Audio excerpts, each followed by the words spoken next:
Hello po sa inyong lahat mga ka-crypto. Ako po si Pinoy Crypto Trader at sa video na ito ay atin pong pag-uusapan ang tungkol dito kay Shiba Inu. Kung saan ay meron na pong isang seasoned investor ang nag-reveal sa kanyang regret. Ayan, yung kanyang pagsisisi tungkol dito kay Shiba Inu. Kaya ayan, bago po natin kilalanin ang seasoned investor na ito, ay nais ko lamang po munang bigyang linaw ang aking disclaimer kung saan ang nilalaman po ng video na ito ay hindi po ito isang financial advice.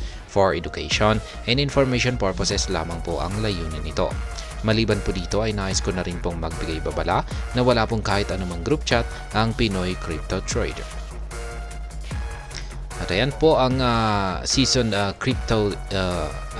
investor dito na nag-invest dito kay Shiba Inu na labis ang kanyang pagsisisi ay walang iba kundi si Ginoong Jake Gagain. Kaya yan, sabi rito ay prominent crypto investor Jake Gagain has taken to X to reveal his personal experience with Shiba Inu, highlighting his only regret about the doggy theme token. Kaya ayan, sabi rito ay ibinahagi daw ni Ginoong Jake Gagain sa kanyang X account yung kanyang naging personal na karanasan dito kay Shiba Inu, kung saan ay kanya pong ibinahagi yung kanyang labis na pagsisisi dito. In a recent X post, Gagain revealed that his initial Shiba Inu purchase was in April 2021 when the asset's market cap was around $100 million. Kaya yan, dyan po nag-umpisa itong si Ginoong Gagain sa kanyang pag-i-invest dito kay Shiba Inu. Yung kanyang kauna-unahan daw po na investment dito ay noong April 2021. Ayan. At yan pa po ay nung naglalaro ang market cap ni Shiba Inu sa mga $100 million. Pero ngayon ay check po natin yung kanyang market cap. Ito po ngayon ay nasa $14.5 billion. Yan, ang laki na po. Nasa billion dollars na po yung kanyang market cap ngayon. Kasi laki po na kanyang inangat sa presyo. Although Gagain did not disclose the worth of his initial SHIB purchase, he expressed regrets over not purchasing more Shiba Inu tokens when the asset was valued at $100 million. Kaya ayan, hindi po sinabi ni Ginoong Gagain kung magkano yung amount ng kanyang pinurchase or binili na Shiba Inu tokens noon. Pero ayan, labis po yung kanyang pagsisisi kung bakit hindi daw po siya bumili ng mas maraming amount ng Shiba Inu tokens. Sapagkat ayan, murang-mura pa ito kasi mababa pa lamang po yung kanyang market cap, nasa $100 million. Kasi yung pag tumataas po kasi ang presyo ni Shiba Inu ay tumataas din po yung kanyang market cap. Ayan po yung actual na tweet ni Ginoong Jake Gagain dito. I bought SHIB at a 100 million market cap in April 2021. My only regret is not buying more. Totoo yan. Kung ikaw po yan si Ginoong Jake Gagain, ay kung konti lang yung binili mo noon, ay syempre ngayon ay nagsisisi ka na.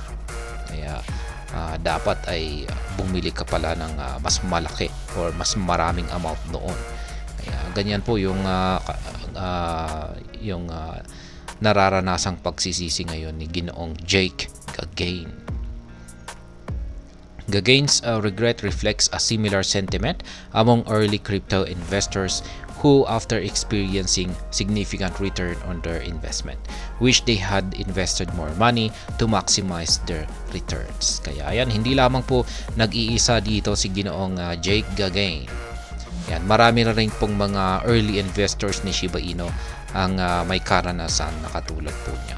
Isa lamang po siya sa mga early investors na labis na rin yung kanilang pagsisisi na kung bakit hindi sila bumili ng mas maraming or mas malaking amount ng Shiba Inu tokens. Shiba Inu Journey to Fame. Ito po yung kasaysayan na naman ni Shiba Inu. Para po ito sa mga bago lamang dito at hindi pa nakakaalam sa kasaysayan ni Shiba Inu kung paano po siya naging isang sikat na meme coin.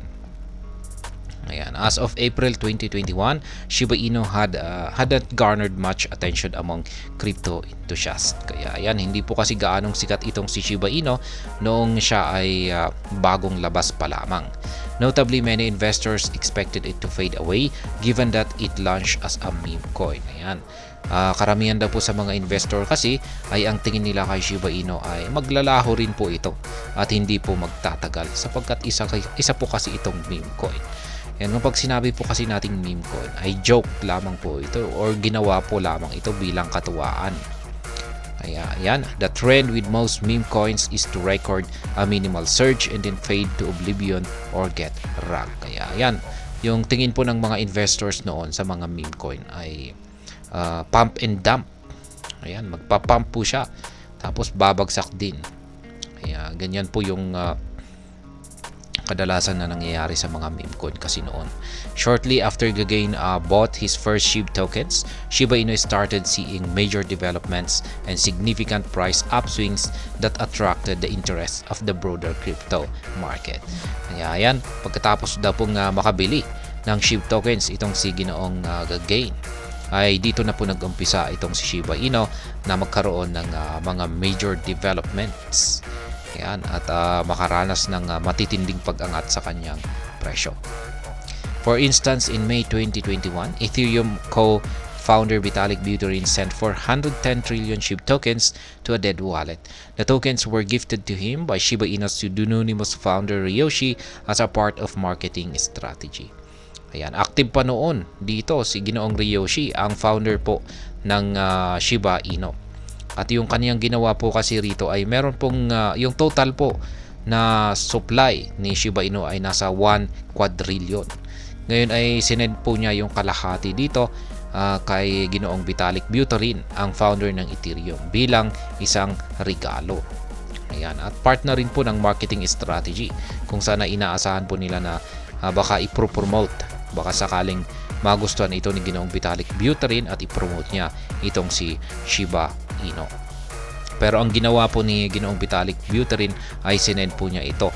Sinend po niya yung 410 trillion SHIB tokens dead wallet.